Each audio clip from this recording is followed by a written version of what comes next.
I suppose, it was just the, the glow of the finish and the sound that the boats made. And, when you go in a boat, in a wooden boat, it's just, it envelops you and it's got this, special warmth. And it's kind of like just being with an old friend.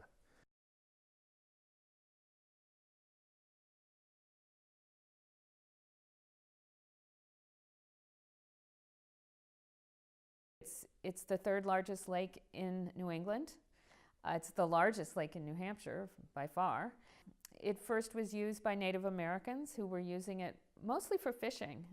And it was very remote, obviously, for a long time. There was no way to get up here until the train service started coming. Once they got up here, they then needed to get around the lake, and the only way to do that was by steamboats.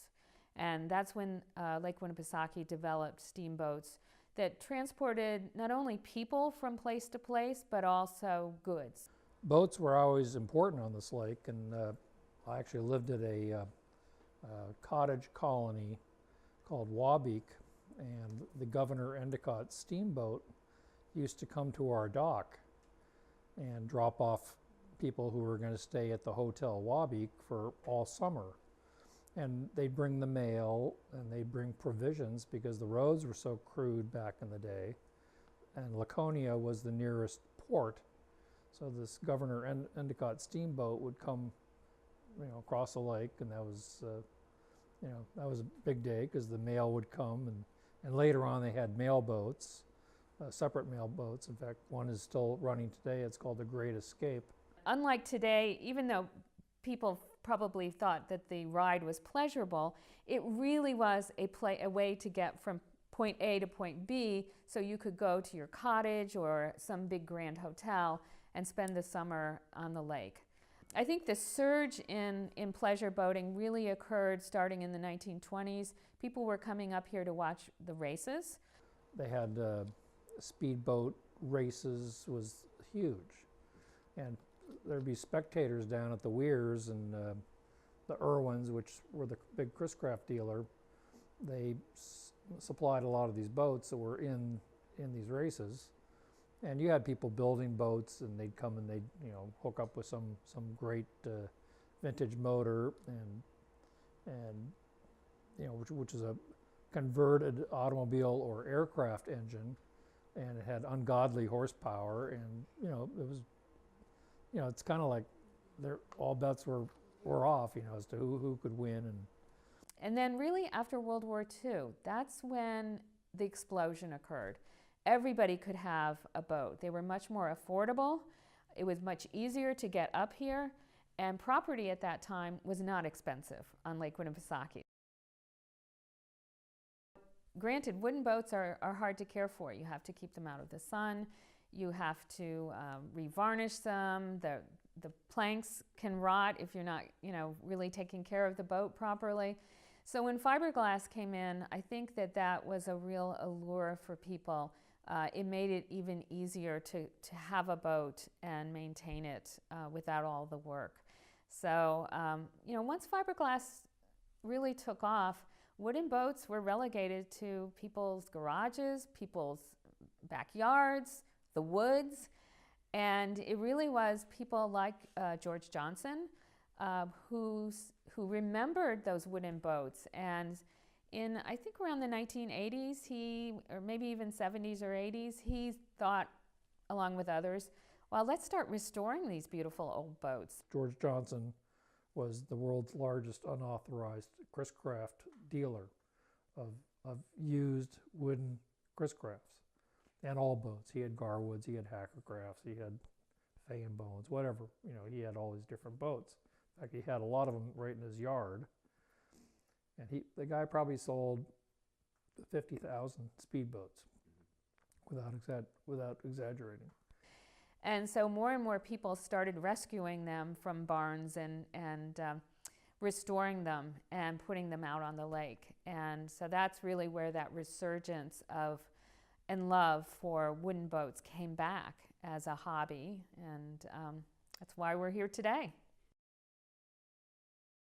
I mean, every boat is, requires different things, and You know, some boats are more interesting than others. Some are kind of a plain Jane boat, and I might have already restored 12 of them.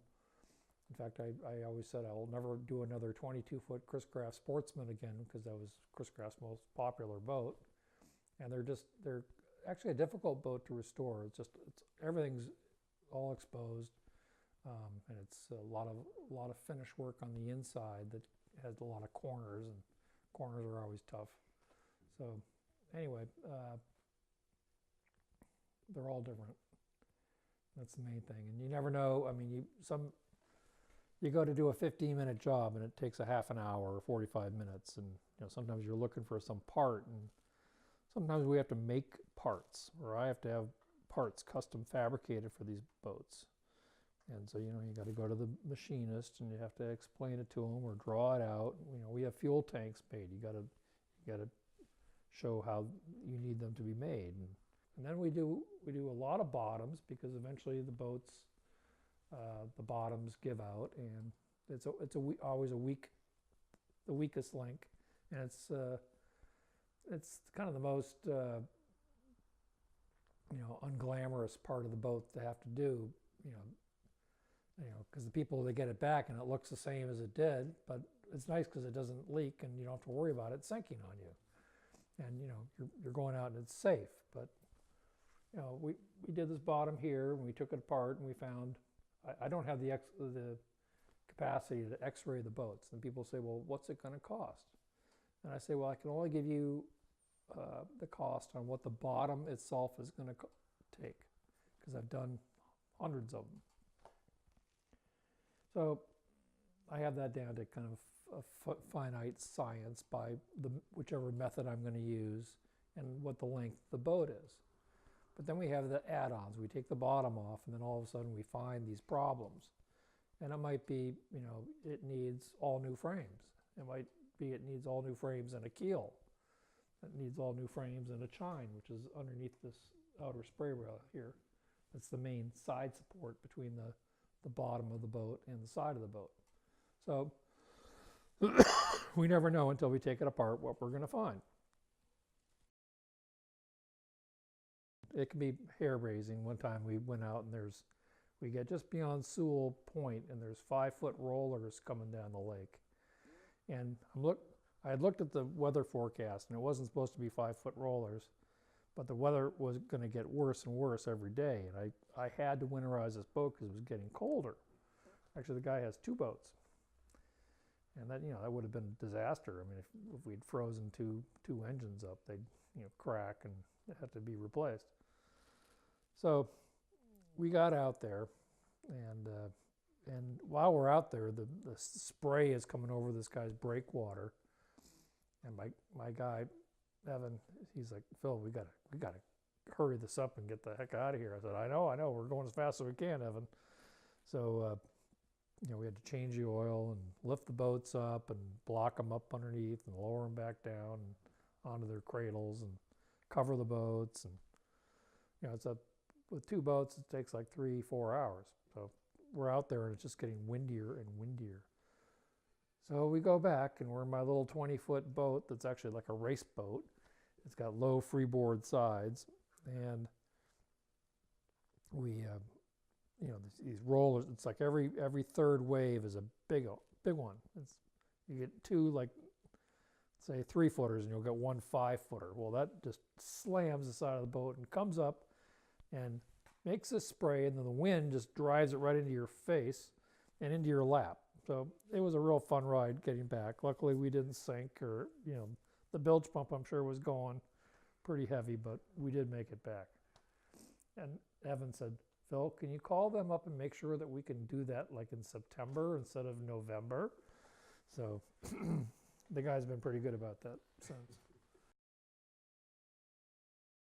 I was looking for this boat to restore her in the early 1970s, 45 years ago, and searched for her for 5 years or so, and along the way stumbled across Baby Bootlegger in a Quebec City shed, and wound up buying Baby Bootlegger.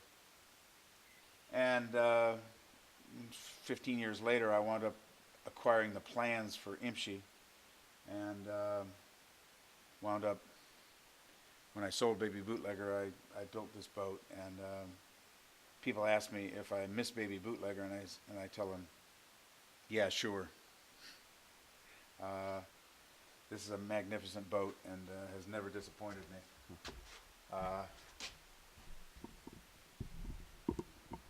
The original boat no longer exists, and Horace Dodge had numerous boats built and that he raced or had other people drive for him. And this boat was raced by Kay Don, a British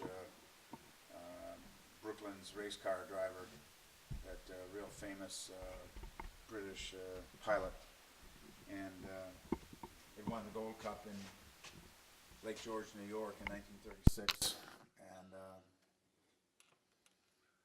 at one time was powered with a supercharged Packard 6-cylinder Gold Cup engine, and at one time was powered by a 16-cylinder Miller Indianapolis based racing engine. Both engines I owned at various times, hoping at one time to build this boat and put those engines in it, but the engines got sold off along the way and used for other things. And so this engine has a big General Motors engine, 600 cubic inch Chevy that equals the performance of the original engine, and it's a magnificent thing to ride in and drive. Because we're trying to get young people into it because we're all getting older. I mean, I used to be one of the youngest people in the whole chapter. I mean, I was in my 30s, and now I'm almost 60. So, you know, the bar is going up every year, and it's one of the things we try very hard to do in our museum is to foster a love of boating, so that in young people, so that when they grow up, that they'll want to boat. And whether that is a fiberglass boat or a wooden boat or a canoe or a kayak or whatever, we want people, young people, to grow up and use New Hampshire's lakes. You know, when you go in a boat, in a wooden boat, you know, it's just, it envelops you, and it's got this, you know, special warmth, and it's kind of like just being with an old friend. I mean, I have names for all my boats. I have a boat that's a year older than me, and I call it Old Timer, just because it's a year older. So.